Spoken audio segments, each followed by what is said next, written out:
Olá pessoal, bom dia, boa tarde, boa noite. Eu não sei quando você vai estar assistindo essa videoaula, mas eu espero que você esteja em casa e esteja bem. Então, a videoaula de orientação sobre o conteúdo de equação do primeiro grau. A gente está desenvolvendo o caderno 8 de atividades da escola Eupídio Reis. O conteúdo que a gente está estudando para a turma do sétimo ano B, então, é equação do primeiro grau. As dicas para desenvolver as equações primeiro, vocês têm que identificar quem que é o primeiro membro da equação, lembrando que tem o igual para separar aqui o segundo membro de uma equação. Eu estou colocando dessa forma, mas vamos lembrar que a gente pode considerar uma equação que apresenta uma letra, né, o valor desconhecido, a gente pode chamar também de incógnita, e a gente pode observar alguma dessas operações aqui, adição, subtração, multiplicação e divisão. Podem haver outras operações aparecendo numa equação? Podem, mas por enquanto a gente está tratando dessas 4 operações fundamentais. Então, dependendo das operações que estiverem aparecendo no primeiro membro ou no segundo membro, o que a gente precisa lembrar? Quando aparece uma letra, a ideia de resolver uma equação é deixá-la isolada no primeiro membro. Então, se tem letra na expressão, na sentença, ela tem que ficar no primeiro membro. Se for uma expressão envolvendo só operações com números, essas operações com números, por exemplo, se eu falar um número mais 3, além de indicar que esse número é positivo, o próprio sinal dele indica que é uma adição. Se eu estiver falando do menos 5 aqui no primeiro membro, o menos 5 está indicando que é um número negativo, e o menos 5, o sinal de menos, indica uma subtração no primeiro membro, se for o caso. Mas o que é importante lembrar dessa orientação? No primeiro membro, se eu estiver resolvendo a equação, só vai ficar o que tem letra. No segundo membro, vai ficar só os números. E como é que a gente faz para resolver? A gente acaba eliminando esses números, essas operações, quando a gente faz uma troca de membro. Tem uma orientação do vídeo da professora Ângela, que eu postei, como resolver a equação do primeiro grau. É o suficiente para a gente aprender essa ideia de trocas do primeiro membro para o segundo membro.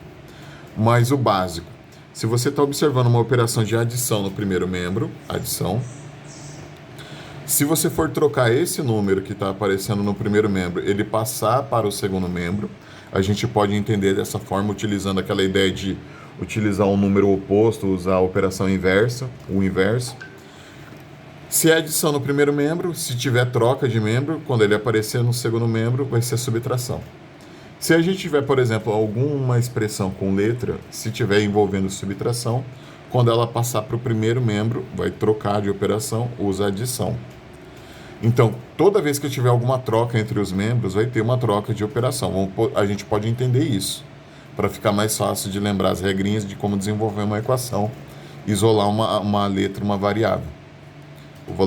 Descobrir o valor de um valor desconhecido, uma incógnita. Continuando, se no primeiro membro você está observando uma subtração, no segundo membro uma adição. Se for uma adição no segundo membro e ela tiver que passar para o primeiro membro, troca de operação, subtração. O mesmo vale, se for multiplicação no primeiro membro, no segundo membro vai ser uma divisão.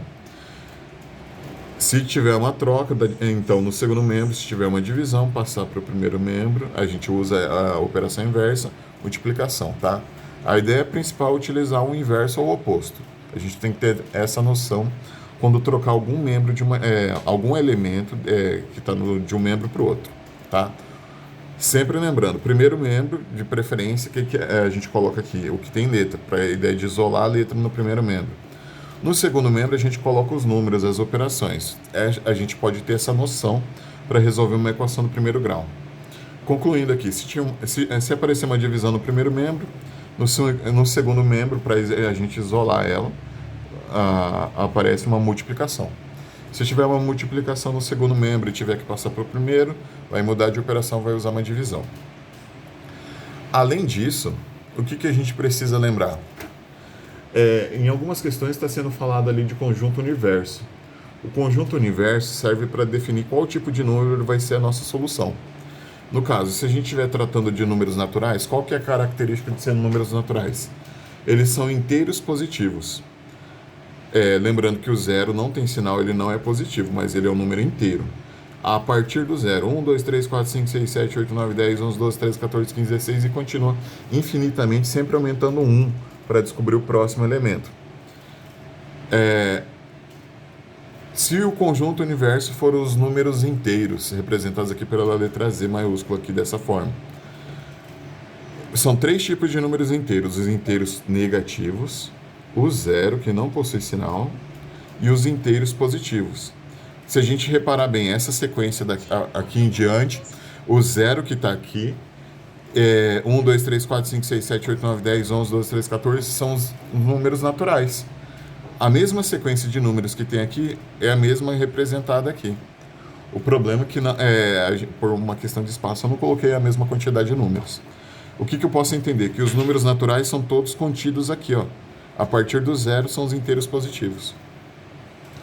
Então, e para terminar, se o conjunto universo for o dos números racionais. O que a gente estudou em cadernos anteriores, no conteúdo anterior? Basicamente, os números racionais são os números que a gente pode representar por ser o resultado de uma divisão. Eu posso entender que um número dividido por outro, o resultado disso, vai ser um número racional. As formas de eu observar essa divisão.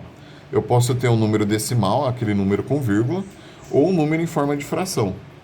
Outra ideia que é muito utilizada para representar números racionais é dizer o seguinte: os números racionais são todos os números que podem ser representados em forma de fração, desde que esses números que a gente estiver utilizando aqui para representar essa fração sejam números inteiros. E lembrando, quando a gente fala de divisão, de fração, não existe divisão por zero. Então, o número que aparecer aqui embaixo no divisor ou no denominador de uma fração, ele nunca vai ser zero. Qualquer número que a gente colocar aqui em cima, não importa, em cima pode ser o zero. Aqui embaixo nunca vai ter uma divisão por zero, tá? Então, o básico aqui. Todos esses números inteiros, eles podem ser representados como uma fração ou como um resultado de uma divisão. Então, todo número natural pode ser uma fração. Esses números que estão aqui, eu posso transformar eles em fração. Basta eu colocar o denominador 1, divisão por 1, 0 dividido por 1. O mesmo serve aqui para os números inteiros, tá? Então, a ideia de conjunto universo seria o tipo de número que pode ser a solução da minha equação. Por enquanto é isso, pessoal. Muito obrigado por ter assistido essa videoaula.